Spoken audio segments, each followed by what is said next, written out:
Crypto Gaming Institute podcast. My name is Ben, and today we have the one, the only, the legendary KP5. What's up, man? How you doing? I'm good, bro. How are you? Dude, I'm so good. Good, Um, man. Stoked to be here. I, dude, I'm so stoked that you're here. It is so cool because you're literally like pro gamer. You've been in the scene. You know how it is. Like you have lived in this world, and the crypto gaming space. The crypto gaming has been here for a while, but like the gaming side of it, it's a totally new frontier, and the intersection of that is such a fascinating freaking thing. Um, I'm so glad that we get to chat today. So we really want to jump in here and just hear from you. Just get some background. Like, what's your story? For sure. I guess I jumped into NFTs and crypto and things of the sort because I saw like the actual gaming potential behind it. And then I also saw just like the cultural shifts, right? You had the whole COVID situation happen. Like everything got pushed to remote and got pushed to digital life. And like I was just able to see this. Like I told you, I, I jumped on one evening. It took 3 hours to learn with two of my buddies that had been actively trading NFTs for a few months and had been in crypto for years. And once I understood like the technology behind the smart contracts, and then I realized like what you could do with them, it was like, wow. Like it was like a connection in my head, and I was like, there is no way that this is not the biggest thing in our future, without a doubt. Um, and like I've always liked to kind of jump on things early. Like I jumped in competitive video gaming when I was like 15, I think, like 2007 ish. I started doing like game battles, MLG. 2008, MLG Orlando. So like went to LAN events to compete. Before that, I played RuneScape. I was a kid growing up playing RuneScape. So I guess like all the different games, different genres, different things in life that I spent time on, I noticed it all kind of coming together with this like mainstream NFT craze, crazy bull run. Like it's getting so much exposure. Every billion-dollar company's trying to jump in and trying to like talk to these people that are just like straight memeing 24/7, and they're sitting here brokering $20 million business deals with like Fortune 500 companies. And I'm sitting here watch this all unfold, and I was like, this is the type of shit that I like. So I was like, I'm gonna jump in, man. So yeah, I've been an internet kid my entire life, and I've always loved technology. I worked in software for a bit, did some coding. I did, as you mentioned, the professional video gaming content creation. I was on Twitch before Twitch was Twitch. I did stream on Justin TV back in 2011.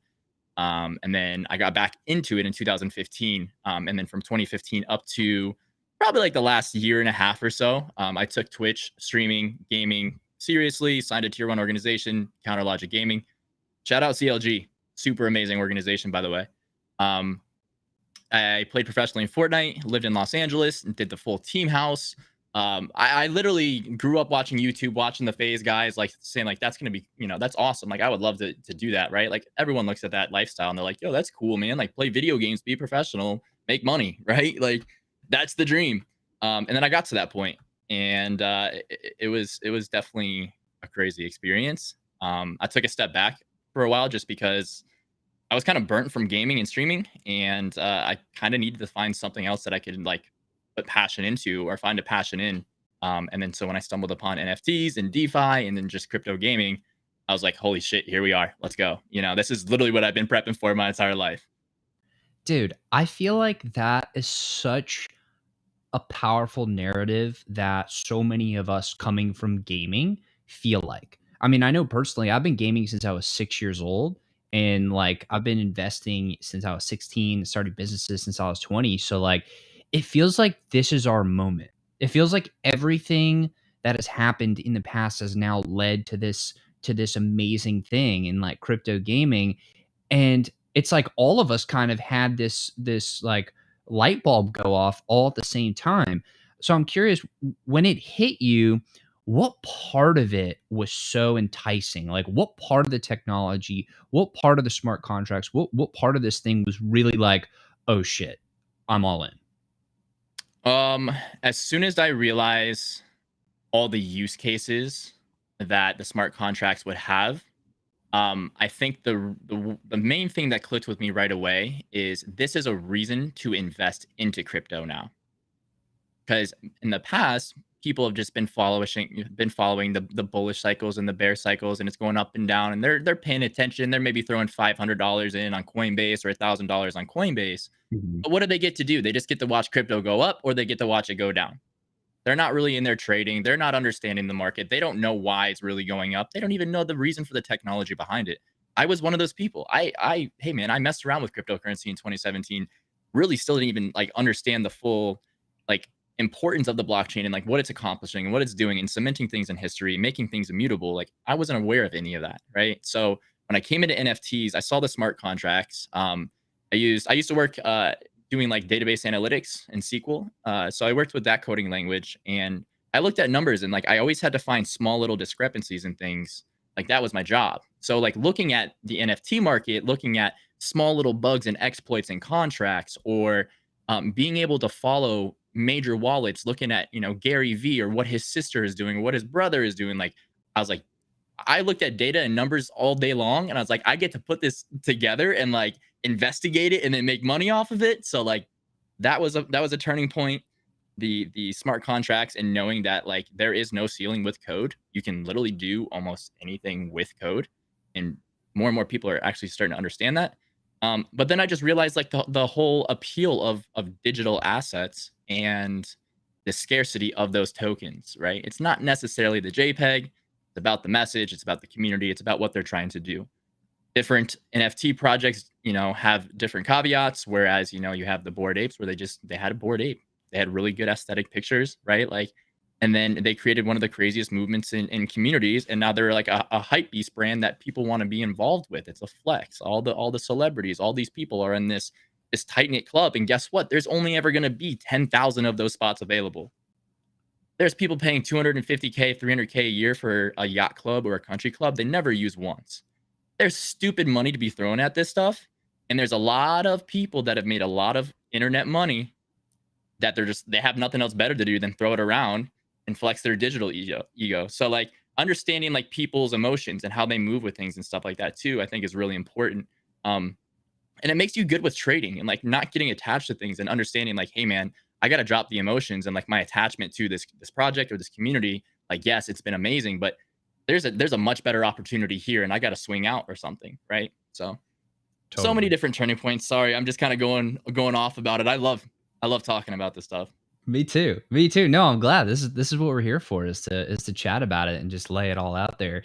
So, from the perspective of, you've been in the content creator role, you've been in the influencer role, you've been in the pro gamer role, you've been in this in a software role. So, with all of those things, you have a really interesting perspective, and I'm kind of curious. I'm actually very curious as to like, how do you think about approaching this from the perspective of maximizing the amount of value that you can both create and capture? Because like some people want to be traders, some people want to start projects, some people just want to like buy and hold stuff, some people want to do nothing and you know just look at it. But like from the perspective of trying to maximize the amount of value we can create and capture, what is your thought process on that, of like how to do that at the optimal level? The way that I've approached it is I've looked at current problems, whether it's me not knowing something or something I see a lack thereof, and trying to figure out how I can take my past experiences and tie those together to find some sort of solution for that. So touching on the content creation role, I had made a tweet recently, and I was just like, "Hey, there's a lot of terrible content out there, like regarding NFTs and how to get involved in things, and like how to mint from a contract, like how to." I have a friend that I've been trading with. He's made over $200,000 in NFTs in the last 3 months. This guy didn't know how to gas work correctly and sent 1.2 ETH for a transaction for Gary V's freaking NFT. And it's like, it doesn't matter if you're a beginner. Like, there's still people that don't understand how to do stuff, and there really isn't like that good of educational content out there. There's a lot of shilling and a lot of BS, and that's going to continue to come in, right? So it's like, how do you capitalize on such an early market in regards to that sort of content and getting it out there? how do you do it so you make it enjoyable? I've never been like a YouTuber. Like I have YouTube videos out there. I have subscribers, but like I never wanted to be a YouTuber or like an online personality. I was Sure. a gamer. I was a gamer at heart. I pressed start streaming and I made money playing video games, right? Like I didn't make a lot of money. And that's we'll go back to that point too. Remind me in Yeah, regards to like please. why gaming and NFTs and stuff is going to be so popular amongst everybody. Um but yeah, I I just I'm losing my train of thought here. I apologize.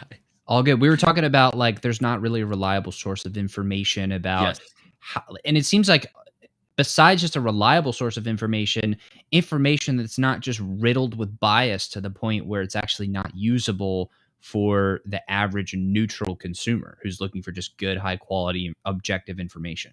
for sure. And that is like one of the main things too is there's just so many biased videos out there, so many biased takes and approaches where I get that and I understand that. I would say a lot of the stuff that I've put out on Twitter alone and things that I've talked about or graphs is stuff that I've been involved in. But there's also reasons why I'm getting involved in those and like I'm able to actually be biased because like there's understandings and information that flows all around the space. And if you know how to filter through the noise, you can actually see a really clear path on what some of these people and things are doing. And the easiest thing that a lot of people just look over is it's very easy to see who's getting involved with the project or who's already involved just based off of Twitter followings, right? Like I think Twitter is going to absolutely destroy LinkedIn. And Twitter is a 100% my resume. It's my references. It is I've never had a LinkedIn. I think I created a LinkedIn profile, but I never did anything on there. Like I went to Mhm. college 2.5 months for cybersecurity, hated it, dropped out, got shunned from the family. Like I dropped out to chase professional video gaming and esports, and I did it. I proved them wrong. I proved myself right. It was cool, but I don't really have much of a history other than like what I've done myself or got myself involved in, except for my 2.5 year software job, right? So social media in a whole, Twitter in a whole, I mean, it's literally almost everything you need when it comes to paying attention to who's involved in what, who's talking about what, who's following who's interacting with who. I mean, hey, we even have bots set up in our Discord where if there is a known figure in social media and they get a specific amount of follows from people within the NFT space, it'll alert us. So that way we can see when G Funk or G Money or these guys are following Adidas coming in or Nike or Converse or whatever brand it might be, right? Mhm. So Twitter is such a heavy tool that people aren't using, and I think they need to start doing that. I agree. I actually noticed that that Gary V follows you on Twitter. I mean, that's something that like that's way better than a LinkedIn where you talk about your own stuff. To have someone else follow you that has clout in addition to all of your own clout, like I think that's kind of what you're getting at is like we can look at social Mhm. signals from social media to see like where's the attention, who's getting into what, and that's very valuable in and of itself. Absolutely. Yeah, I mean, I single-handedly, I think I like for the most part, I hand pick or hand select like who I'm following on Twitter, based off of who's following them. Like, who do I know that's following them? And it's like, well, why don't I know this person? Maybe I should pay attention to what this person says or what this person is doing because this could be very important, right? Um, but yeah, I mean that's the biggest thing, man. Is literally I have the follows from like all the big names in the space because I go back with a lot of those guys too, multiple years from being on Twitch, from playing video games. Obviously not Gary V in video games, but the gamers and the professionals that follow me, and you have obviously a lot of streamers and gamers that are getting into the space now, and you have bigger streamers and bigger gamers that have kind of started advertising some sort of NFT stuff to their audience. So those guys are coming in. So like that's also like a huge audience that is already kind of in my demographic. They just don't really necessarily know who I am because I didn't play League of Legends or I didn't play PUBG that often or whatever, right? They'll come in, they see who's following me, they're like, "Oh yeah, I'm gonna follow this guy," right? And it's a snowball effect. That's how the social media it is. I think it's kind of silly too, to be honest. Like I'll be brutal. I hate social media with a passion. And Yeah. the only reason why I'm on it is because I have to use it. It's a tool. It's a business tool. Yeah, absolutely. Totally. I think it is toxic. I think it's terrible, and there needs to become some sort of balance. But other than that, yeah, it's a great tool, and people need to use it. Absolutely. So we talked a little bit about creating and capturing value in this new space, and how you would kind of optimize doing that. And we went down the rabbit hole of content creation. Are there any other avenues you want to touch on in regards to still answering that first question? Yeah, for sure. I've been behind the scenes. I started working on a little company called Meta Advisors, and this was kind of put into place to guide brands and influencers into the space. My expertise would be esports organizations and streamers or YouTubers, and kind of understanding their audiences, what kind of utility they could offer to their project collectors if they do decide they want to add utility. I have noticed some Twitch streamers coming in, and some of them have actually been doing a really good job of like the way they approach the space, and they're respectful and things of the sort. And like that's the other thing too is there's going to be a lot of cash grabs and stuff coming in, right? And there's going to be a lot of big streamers that just might come in, pump their bags, and then get out. And it's going to be a bad image. And it's like if we can have more things in place to like onboard them and have them come on and do it like in an ethical way and actually build it out and like create something, there are so many different communities from Twitch alone or from YouTube alone that could come into this space. And you know, instead of paying $5 a month for a sub and like that's it, you get some emotes. Well, guess what? Now you can pay $200 for a one of one membership card or whatever it is to the streamer. But now this is coming with guaranteed utility of like you get to play viewer games, or like if at conventions they'll do a meetup together, like a big dinner or a big little private party or whatever. And then that's how people are going to connect with other communities and like other gamers and stuff, because like, oh, you got MFAM NFT, like I have an MFAM NFT too. Like, hello, I can almost guarantee you MFAM next year you have to have an MFAM NFT. I can almost guarantee it. It's not even out yet. I can almost guarantee it. 100 Thieves, I was DMing Nate Shot. I'm like, Matt, please, bro, let me build this. Like, let me build a project for 100 Thieves. I said, give me like full reins. I will solve your issue with bots botting your merch drops because they get botted to all hell. Mm-hmm. Put it on Web3. You have to have a 100 Thieves NFT in your wallet in order to connect to the website. So it's a private sale to holders. Is that drop going to get botted? Absolutely.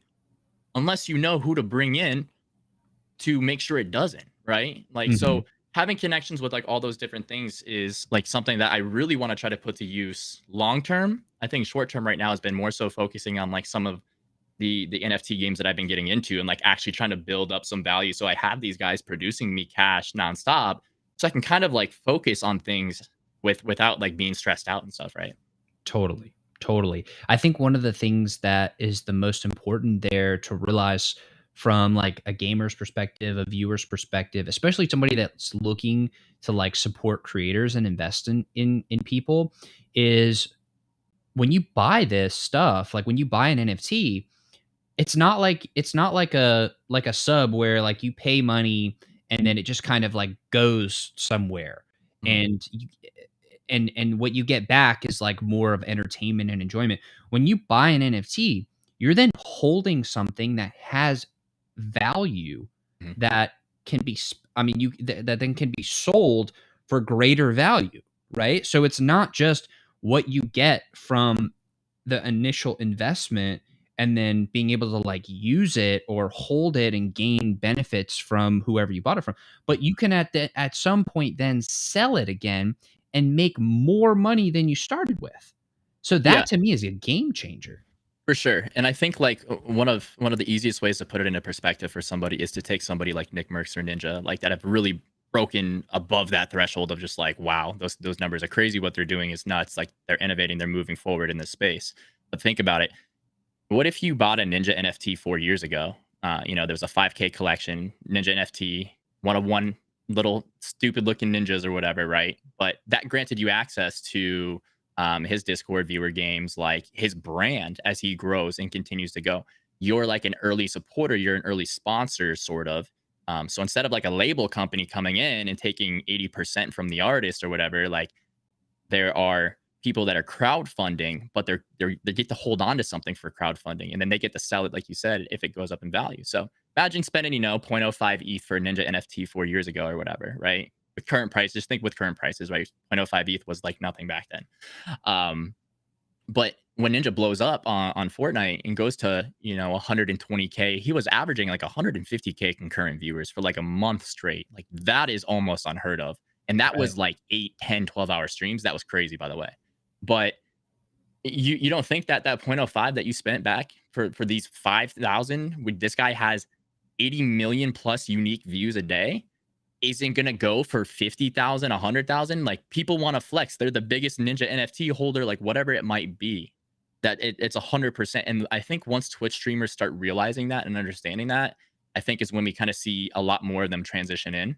And then hopefully Meta Advisors is at as a more built point and is kind of like ready to roll and actually onboard and do those sorts of things. But yeah, it's a huge problem because a lot of them really don't even understand it. A lot of them are memeing and talking shit about it, and I'm laughing because I know they're going to be reaching out, or whether it's me or to somebody else in the space, Right. very shortly once they understand, like, oh, okay, this is making sense.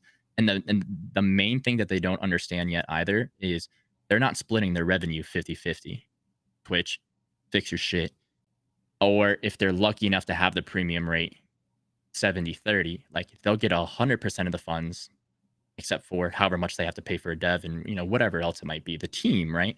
But they're also receiving royalties on every sale too. And Exactly. once they understand that, it is 100% a constant moving chain.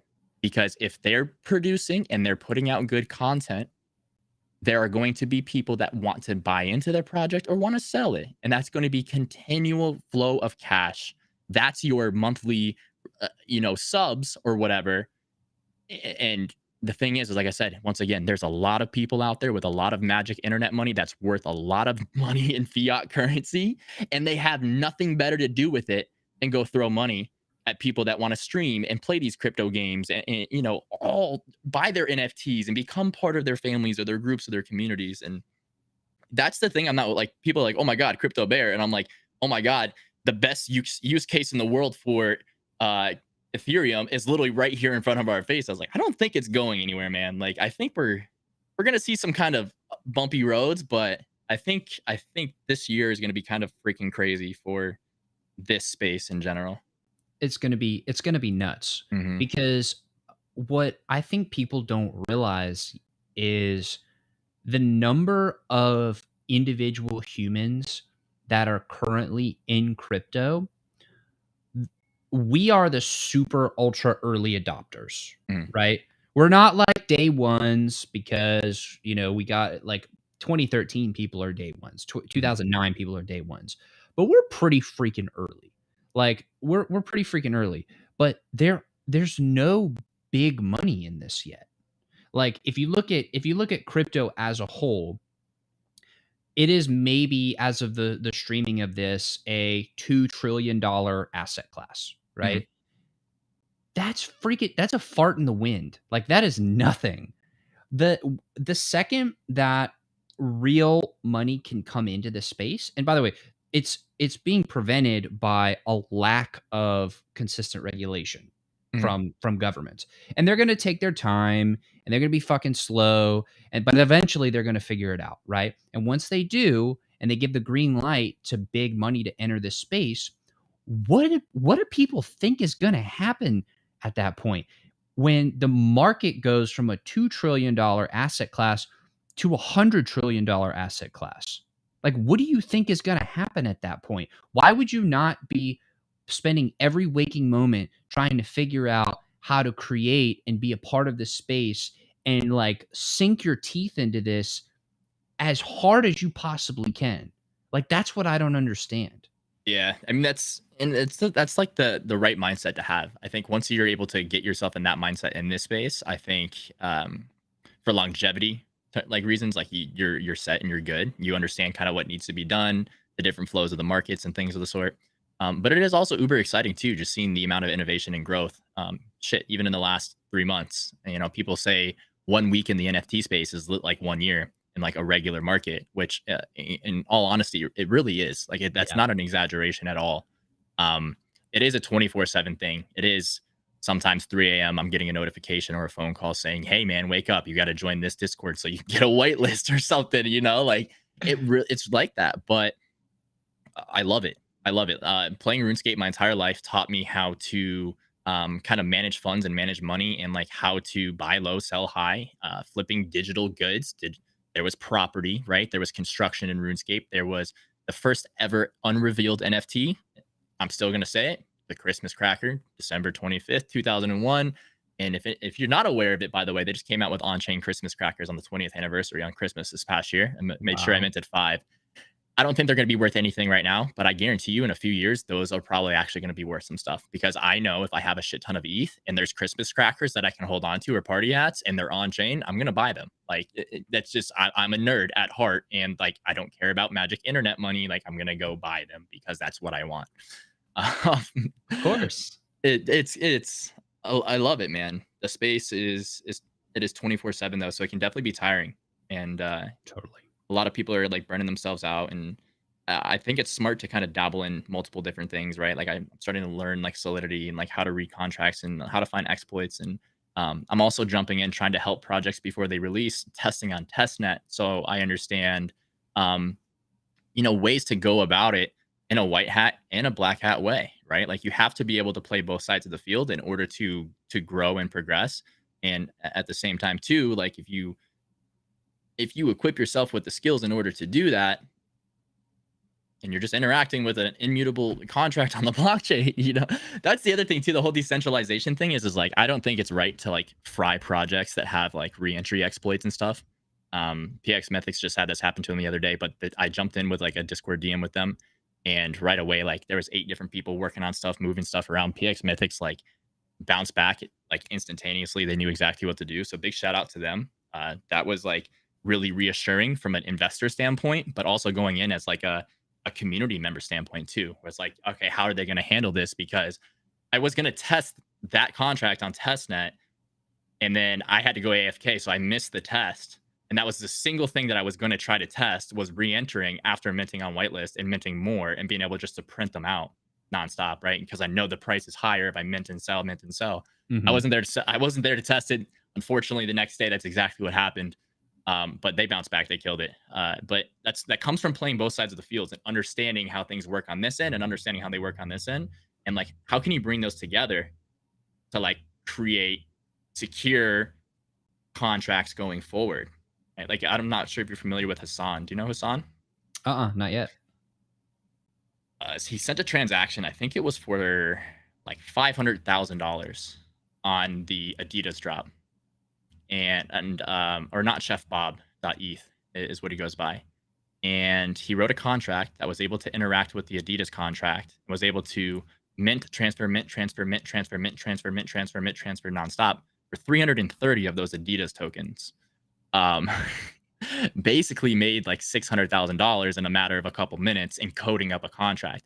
The best part about the contract that he creates, though, and when he does this crazy swing moves, is he codes them all to self-destruct. So even though you can go back and track everything on the blockchain, the contract still self-destruct. So you can never go in and see what he actually does. But like that's the sort of people that we need to have around. We need to have them on the good side, or like be there ready to help. And he does exactly that. Like he's there to help projects and stuff. Like he will make sure that contract will not be exploited, right? Right. And these are the types of people that I'm trying to like connect with and like bring together, at least have like to reach out and say, hey man, Nate Shot from 100 Thieves hit me up. Like, do you want to write contract for 100 Thieves? Like, you think he's going to say no? Like, no, he's going to make a shit ton of money, and he gets to put his name on 100 Thieves, which is going to be like, Nate Shot's doing a great job with 100 Thieves, but like one of the biggest esports orgs, if they can continue with what they're doing, right? Mm-hmm. So that's fun, learning the ins and outs on both sides. But I sink a lot of my time into that, and like I said, I got to start jumping into content now and like forming videos and stuff. So I'm gonna be jumping into that a lot. Well, I think it's going to be really exciting when you do jump headfirst back into the content, because you know how that works. Like you understand at a fundamental level what it takes to build like a content empire, and to build up a community and to work with people. So I think that'll be not only a really fun exercise for you personally, but also you're going to pave the way and show people a really good way to do it, which is also exciting to for those who study and really want to hone their craft and get the word out. I want to kind of jump um, for a second. I want to jump to esports Mm, and how that's going to be affected by NFTs. And I have a thesis here, and I want to kind of um, I want to have you just totally destroy this thesis if you know if it's wrong. I'm ready. Um, here's what I think is going to happen. I think we're going to see esports both remain consistent in it takes either extreme community building to get big from like a streamer perspective, or you have to be one of the best in the world. But also, I think esports is going to go to a place where, especially with play to earn, we're going to see groups of people who are casuals band together in like guilds, and as a squad, as a guild, go dominate a game or a series of games as like just an army of casuals. And I think we're going to see those kinds of three buckets there. And those are going to be the people that are going to dominate like esports 2.0 in the world of crypto gaming and NFTs. That's kind of my thesis here. It's very vague. So, please, I would love to kind of get your opinion on that and what your thoughts. Yeah, it's a great question. Because it really is a question right now of going forward is will these esports organizations be relevant if they're not considered a guild going forward? And already investing and moving portfolios into crypto. The reason why I say that is because we can take a look at like these Axie Infinity guilds and other gaming guilds for other DeFi kingdoms, and I know Treasure and the Treasure marketplace with the small brains, and then you have Jumpman's Life NFT coming out on Treasure marketplace as well.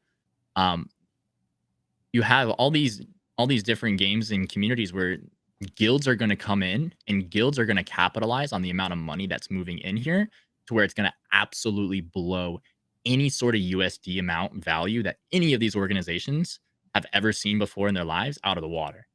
I think there's going to be very few organizations that actually pivot correctly and get into crypto and get into guilds. And if I were to give you a list right now, I would say 100 Thieves, Phase, NRG, TSM, TSM for sure because they have FTX. Um, fuck, who else? I'm trying to think if there's anybody else on that list that would actually do it. CLG should be able to pivot. They have Madison Square Garden behind them. Um, but I think a lot of these orgs are actually going to get wiped. And I used to feel so strong about esports and esports organizations going forward to the future. And I still think they'll do good. But I'm going to be brutally honest. I think the money in the market, and everybody's going to realize it, is going to be in crypto and in gaming guilds because it's no longer just the best in the world making the money, or it's no longer just the funniest making the money.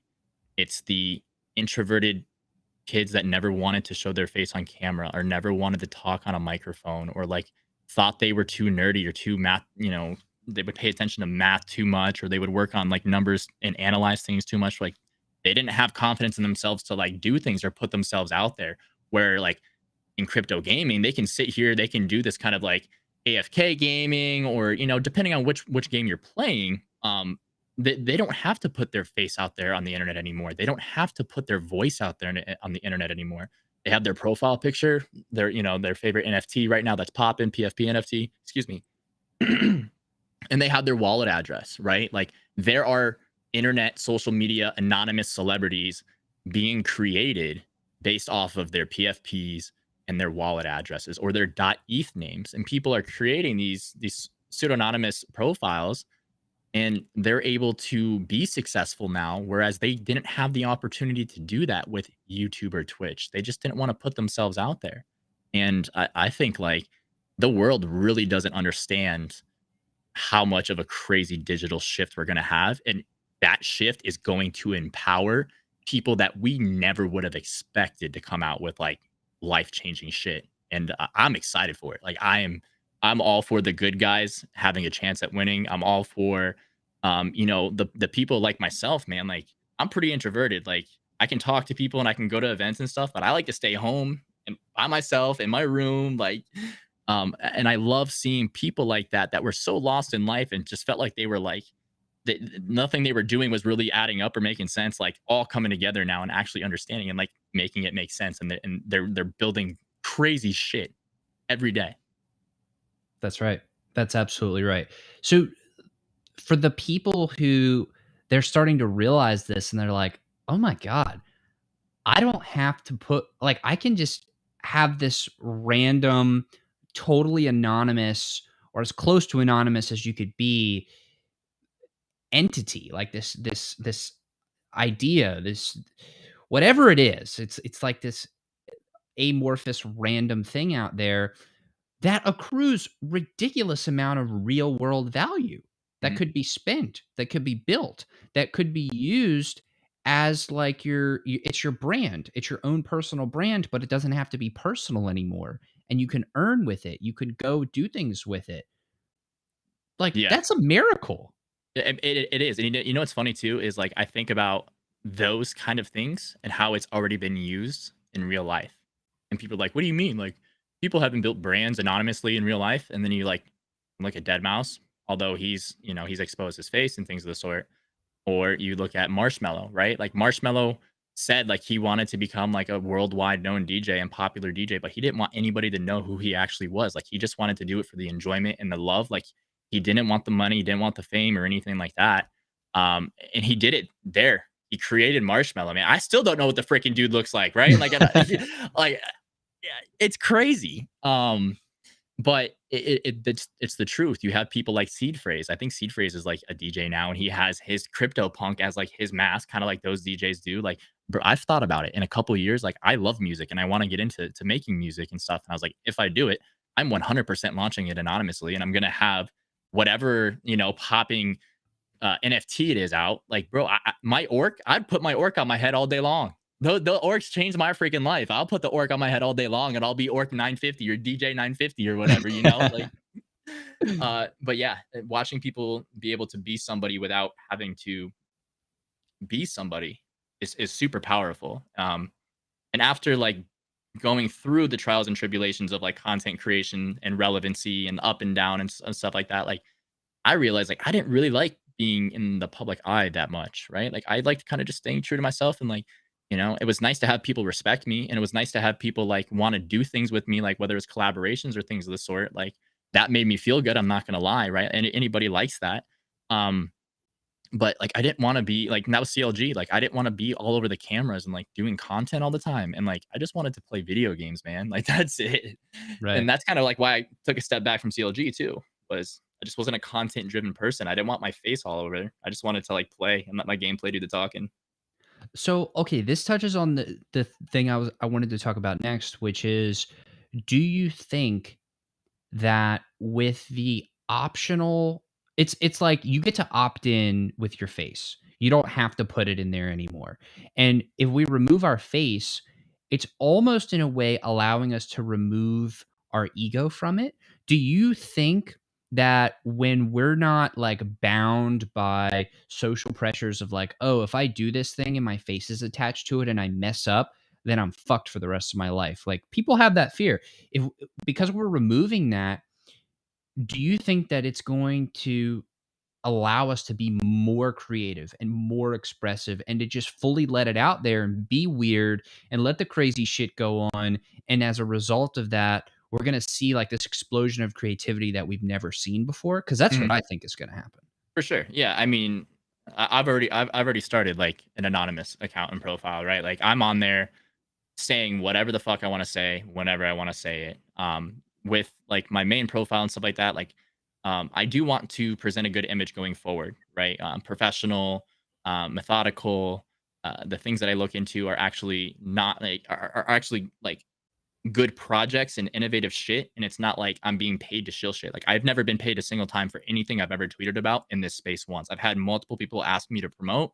I said no. Like I want my followers to know that when they're following me, information they're getting from me isn't just like engagement driving or farming or like bullshit or like taking point 0.5 or taking an ETH for a tweet. Like there's guys out there charging 2 ETH for a tweet to like literally sell out a shit collection, and then those guys end up just bouncing, right?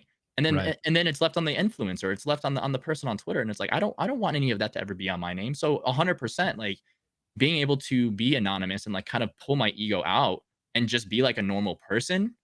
Because like I'll be honest, like I delete so many tweets a day on like my main account because I'm still trying to find that balance of like online kid shit poster and like professional almost 30-year-old that's trying to run a web3 company, right? Right. And I'm trying to run it with like top dog clients and stuff too, so I have to be very careful.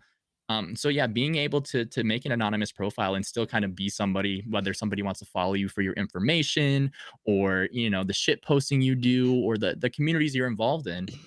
It's really nice to kind of turn the switch off sometimes and just be a normal person on social media, be bopping around or whatever.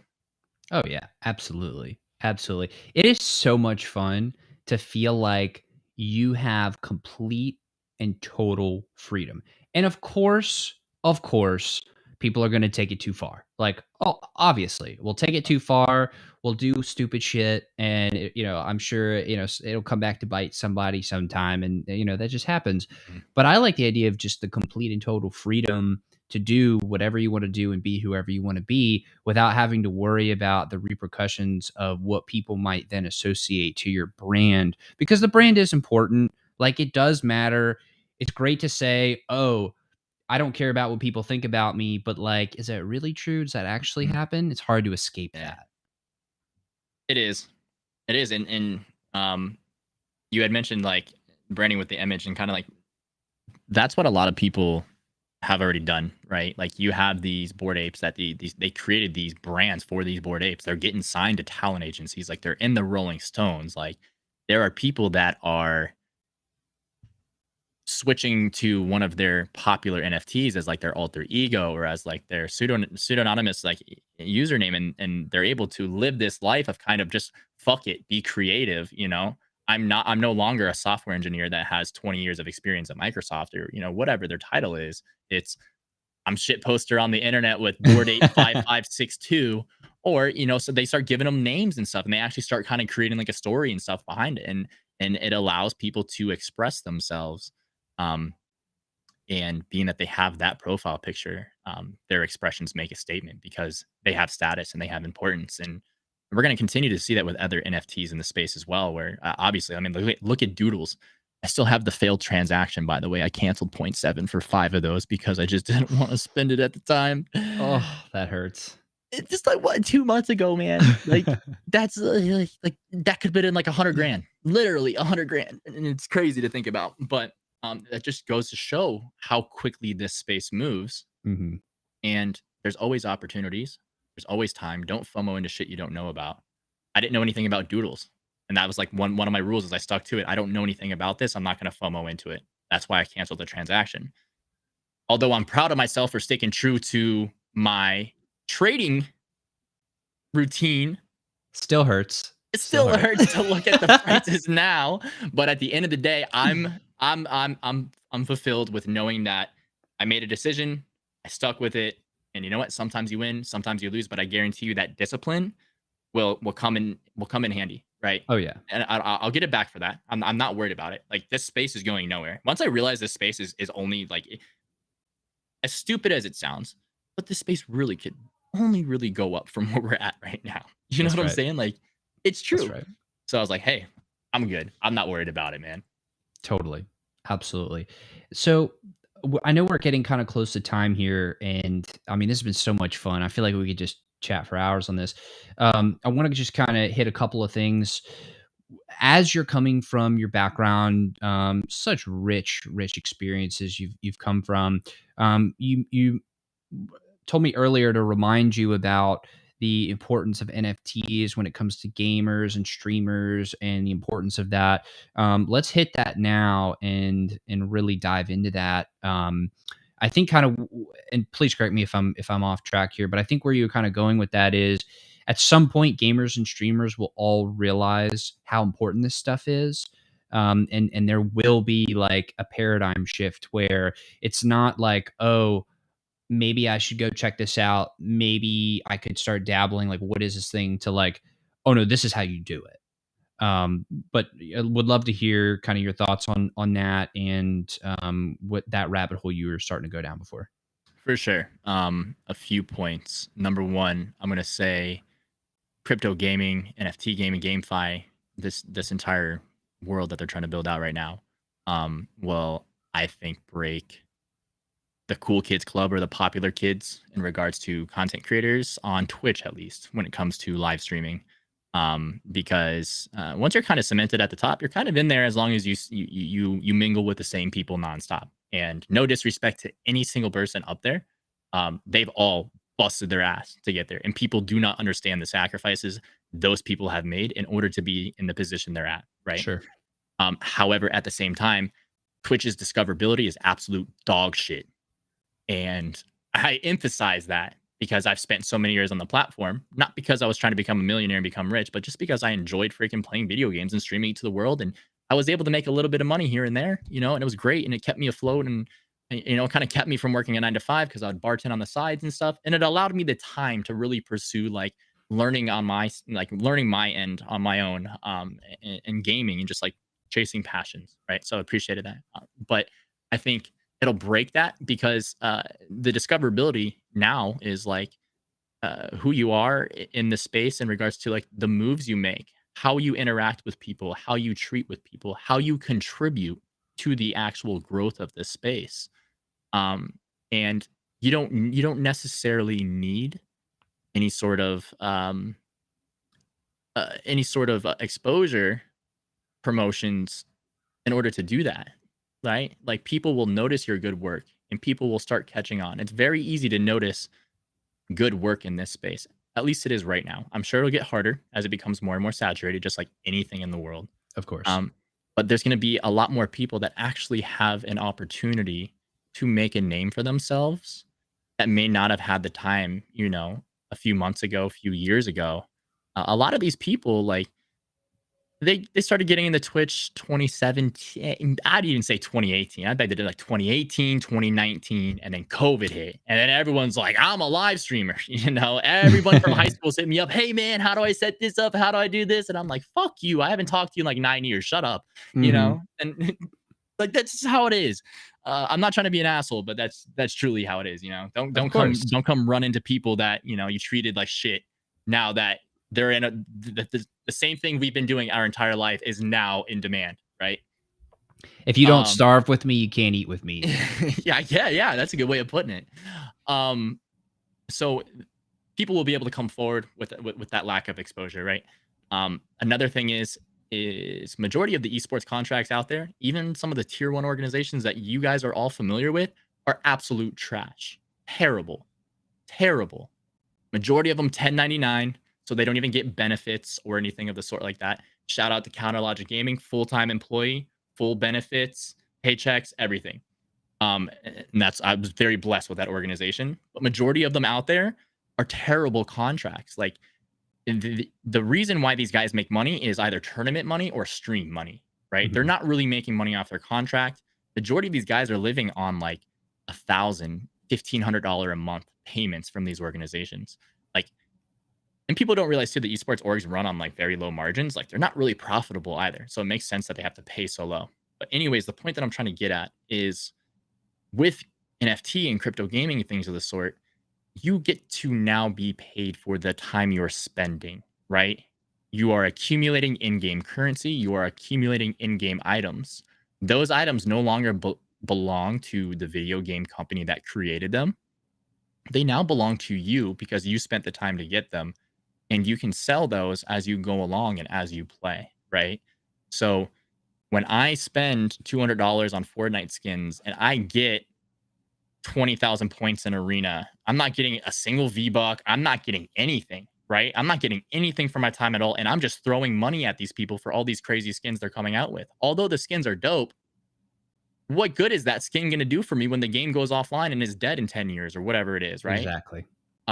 And people don't understand that importance either. Like that's really where the smart contracts and the actual token come into play. It's not about the picture. It's about the actual token and what you're holding, because you can trade it worldwide instantaneously with full 100% control of whatever assets you put your money into on any video game. And the best part is people will start catching on to the importance of assets being on chain soon. There's a lot Mhm. of people that are unaware of on chain versus off chain NFT collections.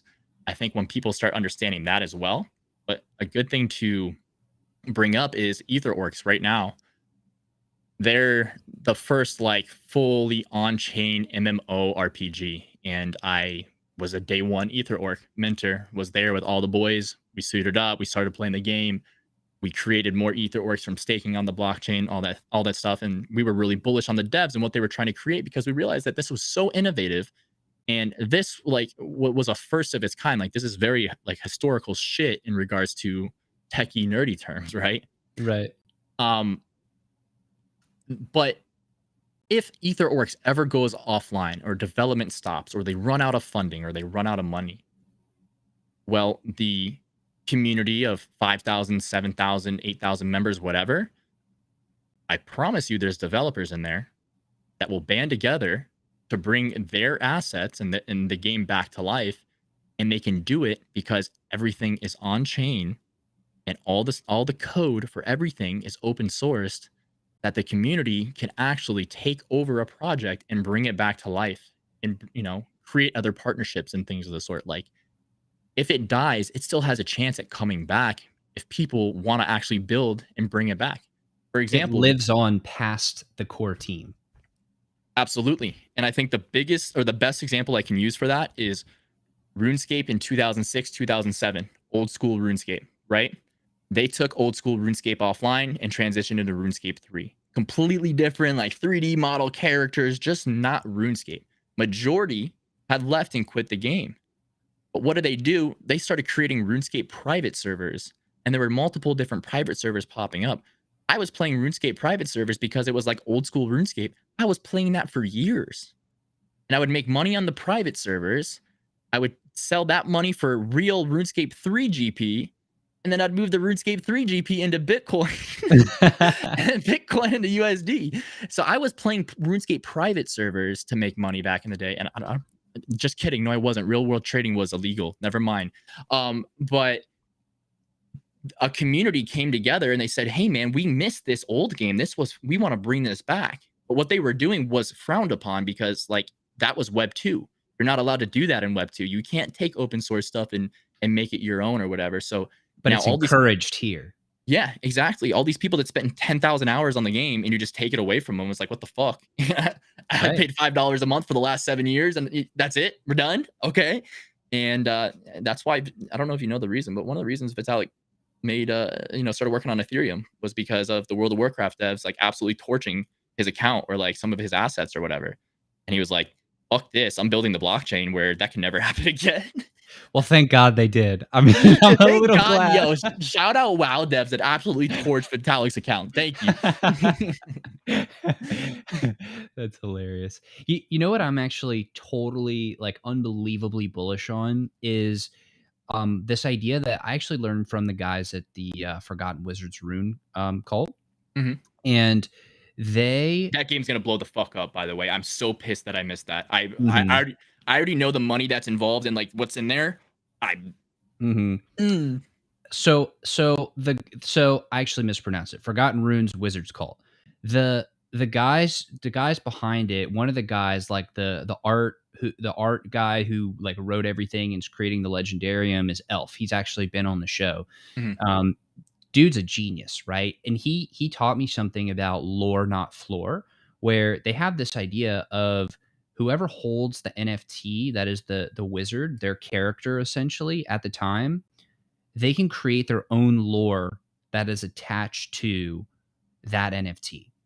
So they're building in history and they're building in this amazing story behind this NFT as they're doing things. So not Yeah. only is it things that they're writing and they're creating on their own of like, oh, there's all this lore that's added to the greater world of lore, and it's added to the on-chain history of who owns it.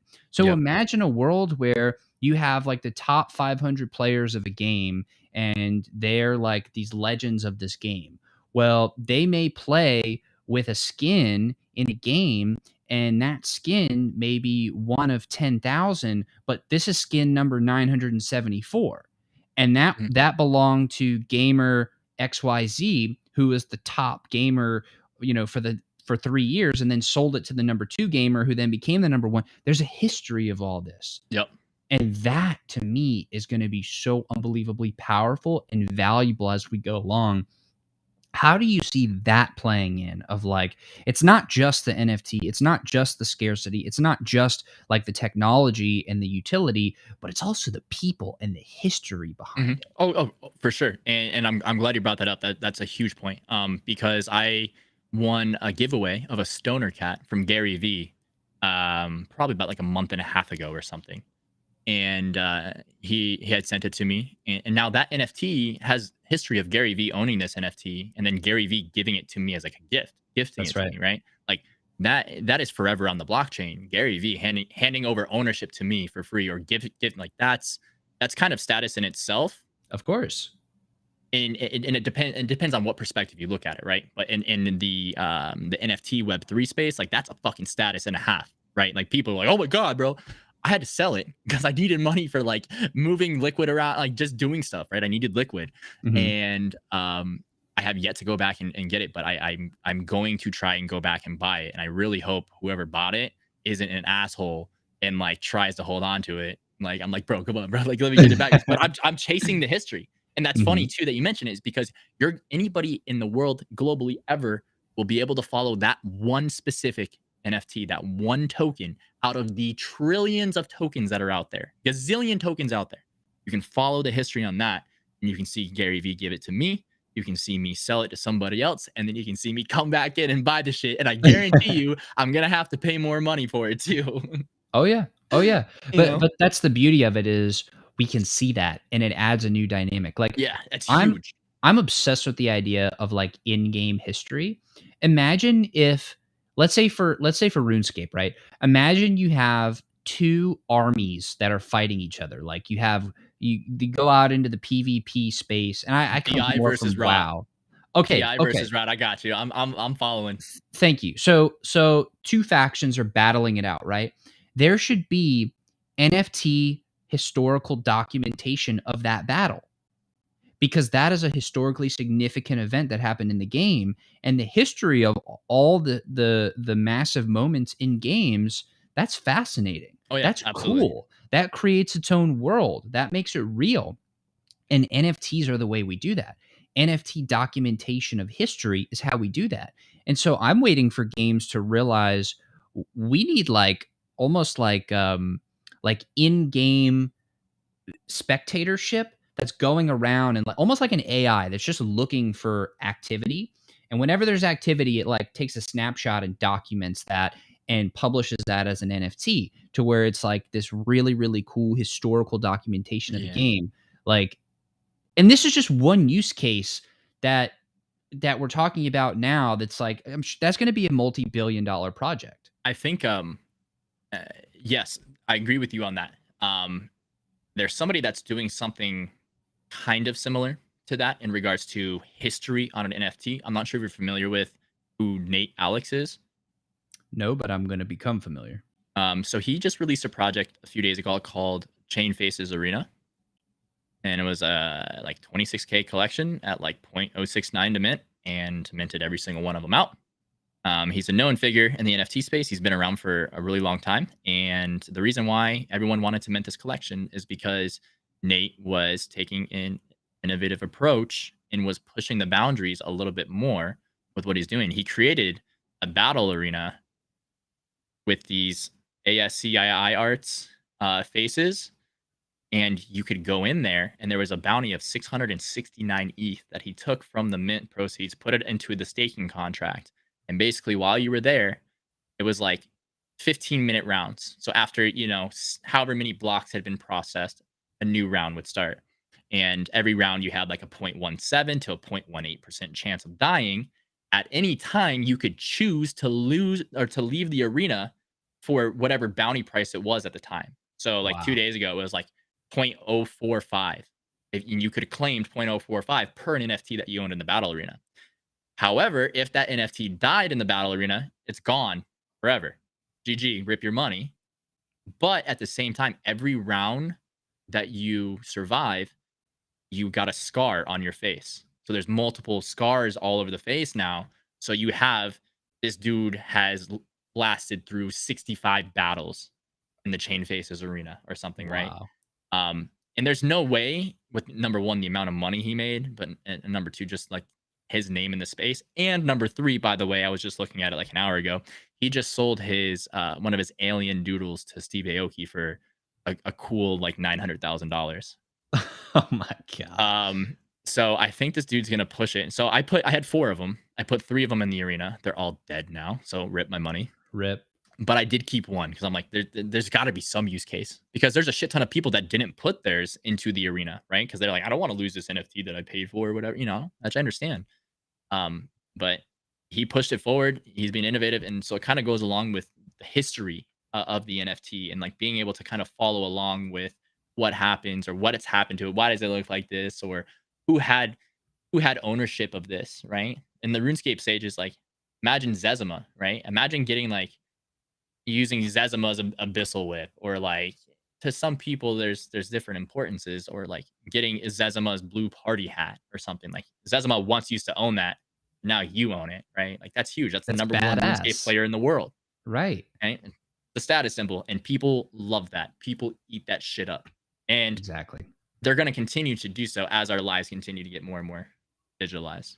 Of course. Of course. Absolutely they are. Mhm. It's so refreshing to hear how far down the rabbit hole you are also, Oh god. because sometimes I feel like I'm just kind of shouting at people and I'm like, pay attention, like why are you not seeing this?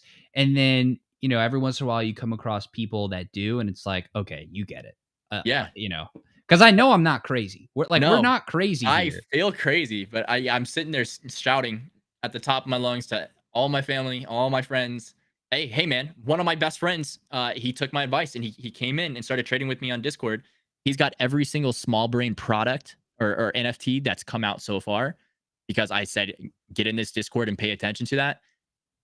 2 months ago, he drew a picture and got whitelisted for it. I handed him the Discord. That's now worth over $100,000, and that's part Man, of the Magic ecosystem at the very start and beginning. Like you can I'm sell that, reinvest it, and you're retired. you You're you you're you done. literally, yeah, bro. I'm sell 50% of that. Put 50% in the Magic LP, follow it up with the 50% liquidity, and literally, I don't see how Magic and Treasure doesn't become one of the top fucking contenders over the next year, 2 years, 3 years, right? I have a lot riding on Magic right now in regards to the amount of money I have wrapped up in the Treasure projects and Jumpman's Life NFT project and stuff. I got that airdrop to me, by the way. I bought an Origins NFT pass for 0.3 ETH 3.5 weeks ago. It's worth 2.88 ETH right now. And by owning this Origins NFT pass, not only am I getting a scholarship to a Solidity bootcamp within that Discord so I can learn how to code with hundreds of other people, I also got airdropped the Seed of Life from Jumpman's upcoming project. And when I first claimed it 3 days ago, I looked at it. It was 1.2 ETH Wow. just for owning it because people already are like, holy shit, Jumpman's gonna build. He doesn't stop building. This guy, all he does is deliver value, value, value. So people are trying to jump into it. The next day, not even 24 hours later, I look 2.5 ETH. And I was just like, I'm gonna completely forget that I even have this thing. I'm just gonna walk away from it. And Don't look. I'm going to, because it's gonna farm magic. It's going to farm magic, and magic's already at $4 a pop right now, right? And they're saying magic potentially $10, $20 or whatever, which makes sense with the way that their marketplace is. So if I can farm magic every day, I'm retired. I'm done. Like I'm You're good. done. How long does magic stick around? Year, 2 years, forever? We don't know. But you're making a lot more money with shit that you got for free by being in crypto and investing and being your own bank instead of your money sitting in a bank where it's really not even there. It's just numbers. And the bank is Right. making money on your money. People are going to catch Absolutely. on eventually. They'll catch on eventually. I'm crazy the way that I try to explain it to people. It's refreshing being able to talk to people that understand it because, yeah, like I said, there is zero chance that this does not become the norm in our life, right? Season tickets, they're gonna block off a section at a hockey game, sell 5,000 collection. The mint price is gonna be exactly the same. It's gonna be random, so you either get row 1, seat 1, or you get row 36, seat 5, right? But you all pay the same price. It's season tickets. If that team goes to the playoffs, guess what? You can get this. You sell your season tickets to somebody else that wants to have them. You're going to make money on your investment. You got to go to free season ticket games or whatever. The person that buys the playoffs, they get to go to the playoff games and enjoy it. And then at the very end, when the season's done, they're holding this NFT. Guess what? They're not stuck bag holding. They get snapshotted their wallet address, and then they get to go back and buy 2023 season tickets at that original mint price. So they get the value, they pay the money to go to the playoffs. They have the collectible. Is that the year that they went to the Stanley Cup playoffs? Did they win the Stanley Cup? Was there, somebody's first hat trick? Whatever it is, it's a collectible item. But now you get to buy in at the original starting price next year as well. So it's and the team gets royalties on every single sale. You think that they're not going to bite the bullet and take a lower upfront capital cost to not keep 5,000 fucking units of royalties moving nonstop? That's right. It's inevitable. That's coming. And then just wait till VR. Right? I'm gonna be able to go to a Buffalo Bills game with my family. That's my dad's up in Minnesota. I'm here in Texas by putting on our VR glasses, and we'll be able to sit right next to each other in the stadium and like talk and like that's all coming. And people, when they see that, man, I'll applaud. I'll be happy for them. But until then, that's all I see, and I'm so fucking excited. Me too. I'm pumped. Dude, thank you so much for coming on the show today. I want to be super respectful of your time. I know we've gone a little bit over. Oh, you're good, man. No worries. You're the absolute man. It's so nice to get to chat with you. And maybe before we leave, you could tell us a little bit about some of the projects that you're working on that you're the most excited about, and tell us how to go check them out and get involved with you. For sure. So my main Twitter, you guys can follow along with anything that I do, is KP5, KP, the number 5, IVE. And on there in the bio, right now I have Meta Advisors and Doodle Orcs, two of the projects I'm currently working on. We touch base on Meta Advisors. I'll touch base on Doodle Orcs real quick. It was created as a derivative profile picture project off of Ether Orcs. There's like 100 Genesis Ether Orcs that created this actual project. And at first it was kind of like a meme of the derivatives, and we did it in like a bear NFT market in like mid-December, kind of as like a joke. But then we decided that we wanted to create it as like a space for beginners and people that are new into the space that didn't have the education or didn't know how to gas war correctly or didn't know how to secure their stuff with hardware wallets and things of the sort. So I have a lot of friends, I have a lot of family like that have reached out, and I'm like, let's just create a Discord where people can come in at a really low cost. They get a cute profile picture, so they can become part of like an actual community. It's not just like an alpha cord pass, like like a little card. Like it still embodies the PFP aspect of it, but instead of us like making crazy promises that are never going to be delivered, we're just going to provide information. So we'll have like financial services, tax services, real estate investing and mentorship, DeFi things, other chain projects. So like Solana coverage, we'll have NFT coverage. And of course, one of the best ones is like whitelisting collaborations with projects, being able to use our network and what we've built in the space. We'll be able to collaborate and connect with these projects to bring our community whitelists and further information on upcoming projects they might be interested in. So those two in the bio, and then I'll be creating like an NFT YouTube channel, and that'll just probably be kp5.eth. I think that's the easiest to go with there. Right on. Well, I would encourage everybody to go check out everything you just said. It should all be. I think it's all linked on your Twitter, which is in the title and description here. So it should be really, really easy for everyone to find. Again, KB5, thank you. You're the freaking man. Everybody who's watching and listening, y'all are also the mans and womans. So I will. So thank y'all for tuning in. I'll see y'all next time. Take care.